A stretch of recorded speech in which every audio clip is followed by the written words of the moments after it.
In this video, we will discuss how to connect QGIS to your PostGIS database and how to load your spatial data in QGIS. By connecting QGIS with a PostGIS-enabled PostgreSQL database, you unlock a scalable way to manage spatial layers. It's the bridge between raw data and professional web mapping. So let's start. Here we have created a database named PostgreSQL, and using this option, I can open a query tool. In this version, I have created an extension of PostGIS that enables me to run special queries and applications.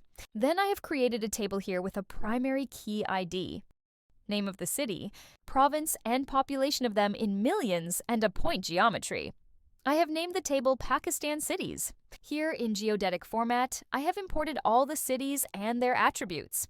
And then, through this query, we can see all of the entries of the table.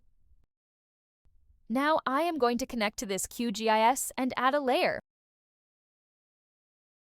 I am going to add a PostGIS layer, and this will connect me to my server. And in the database, this is the table that I wanted to connect. Here, you can see I have added it.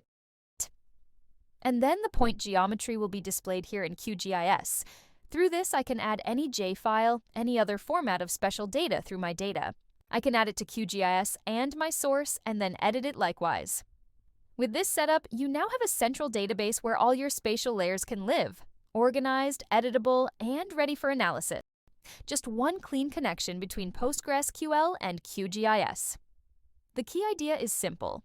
PostGIS makes PostgreSQL spatially aware, and QGIS visualizes that data. Once you master this connection, you can scale your GIS workflows for anything.